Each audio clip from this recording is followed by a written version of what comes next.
Hi viewers, అందరికీ నమస్కారం. నేను మీ శ్రీజ.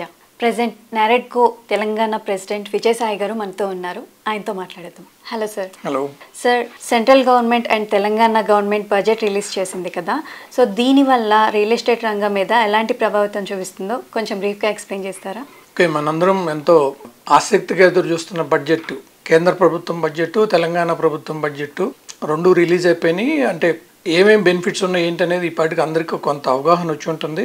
కేంద్ర ప్రభుత్వ బడ్జెట్ రియల్ ఎస్టేట్ రంగానికి సంబంధించి చూస్తే చాలా ఆసక్తికర పరిణామాలు చోటు చేసుకున్నాయి. Government of India in a big way 1 crore houses కట్టడానికి ఒక ప్రోగ్రామ్ స్టార్ట్ చేశారు.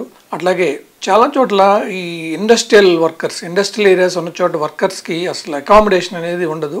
వాళ్ళకి రెంటల్ అకామిడేషన్ అనేది ఒక ప్రొవైడ్ చేయాలని చాలా మంచి స్కీమ్ ఇది. అదొక స్కీమ్ని కూడా ప్రపోజ్ చేశారు.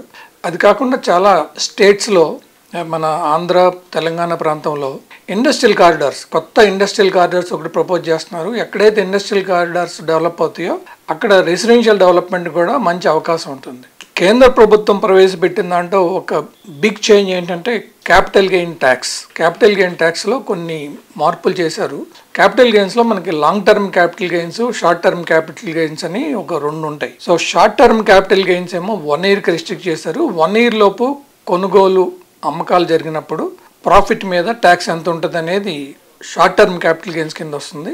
లాంగ్ టర్మ్ క్యాపిటల్ గెయిన్స్ అంటే 2 సంవత్సరాలు తర్వాత మీరు కొన్ని 2 సంవత్సరాలు ఉంచుకున్న తర్వాత అమ్మితే దాని మీద ట్యాక్స్ కట్టడం లాంగ్ టర్మ్ క్యాపిటల్ గెయిన్స్ అవుతుంది.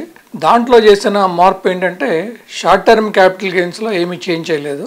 లాంగ్ టర్మ్ క్యాపిటల్ గెయిన్లో ఇదివరకు 20% ఉండేది, దాన్ని 12.5% చేశారు. కాకపోతే దాంట్లో ఇండెక్సేషన్ అని ఒక కన్సెషన్ ఒకటి వచ్చేది. ఇప్పుడు ఇండెక్సేషన్ బెనిఫిట్ తీసేసి 20% ఉన్న క్యాపిటల్ గెయిన్ ట్యాక్స్ని 12.5% చేశారు. సో దీనివల్ల మనకి లాభము నష్టము కొన్ని ఉన్నాయి. బట్ రియల్ ఎస్టేట్కి సంబంధించినంత వరకు ల్యాండ్ హోల్డర్స్కి దీని మీద కొంచెం ఎఫెక్ట్ ఉంటుంది. ల్యాండ్ హోల్డర్స్ లాంగ్ టర్మ్ కనుక ఉంచుకుంటే వాళ్ళకి ఇదివరకు 20% బదులు 12.5% ట్యాక్స్ కట్టాలి. కాకపోతే ఇండెక్సేషన్ బెనిఫిట్ అనేది పోతుంది. సో ఇది ఎవరికి లాభం ఎవరికి నష్టం అనేది జనరలైజ్ చేసి చెప్పడం కష్టం. ఎందుకంటే ప్రతి చోట ల్యాండ్ రేటు వేరియేషన్ ఉంటుంది. తర్వాత ఇండెక్సేషన్, వాళ్ళు కొనుగోలు రేట్ ఎప్పుడు అనేది ఇండెక్సేషన్ వేరుగా ఉంటుంది. ఒక రకంగా ఏంటంటే ఇప్పుడు ఇది ల్యాండ్ కొని అట్టు పెట్టుకున్నాం అనుకునే వాళ్ళకి ఇది ఒక ఇన్సెంటివ్. సో ప్రతి వాళ్ళు కూడా కొత్తగా ల్యాండ్ హోల్డింగ్ లేకుండా డెవలప్మెంట్కి ఇచ్చేస్తే వాళ్ళకి బెనిఫిట్ ఉంటుంది. ఎక్కువ రోజులు హోల్డ్ చేసుకోకుండా ఉన్న ల్యాండ్ని డెవలప్మెంట్కి ఇచ్చేస్తే దాని మీద వచ్చే ఆదాయాన్ని వాళ్ళు మళ్ళీ రీఇన్వెస్ట్ చేసుకుంటే ట్యాక్స్ తక్కువగా వాళ్ళు బయటపడే అవకాశం ఉంటుంది. అది కాకుండా PMRY స్కీమ్ కూడా చాలా పెద్ద ఎత్తున ప్రపోజ్ చేస్తున్నారు గవర్నమెంట్ ఆఫ్ ఇండియా. అంటే ఎఫర్డబుల్ హౌసింగ్ మనందరం, అంటే ఇప్పుడు ఈ డెవలపర్లు అందరూ చేసేది ఏంటంటే మంచి లొకేషన్లో కొంచెం ప్రీమియం సెగ్మెంట్లో ప్రాజెక్ట్ చేస్తూ ఉంటారు.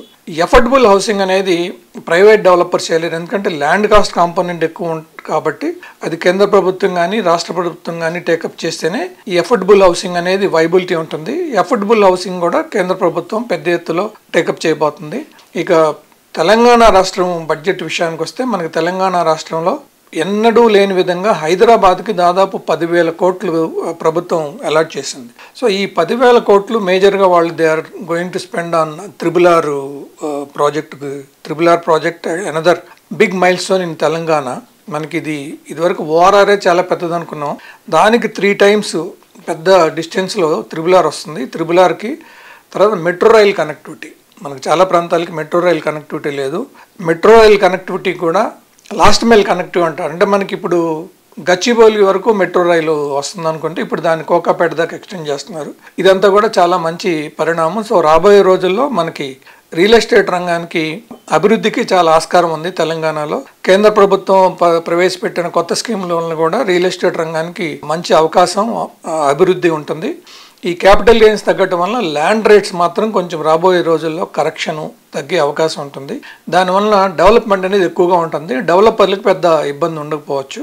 తర్వాత మన పొరుగు ప్రాంతమైన ఆంధ్రప్రదేశ్ రాష్ట్రానికి కూడా కేంద్ర ప్రభుత్వం అమరావతికి దాదాపు 15,000 కోట్లు ఇచ్చారు. సో దాంతో మనకు ఒక కొత్త క్యాపిటల్ డెవలప్ అయ్యి అక్కడ కూడా డెవలపర్లకి చాలా కొత్త అవకాశాలు వచ్చే అవకాశం ఉంది.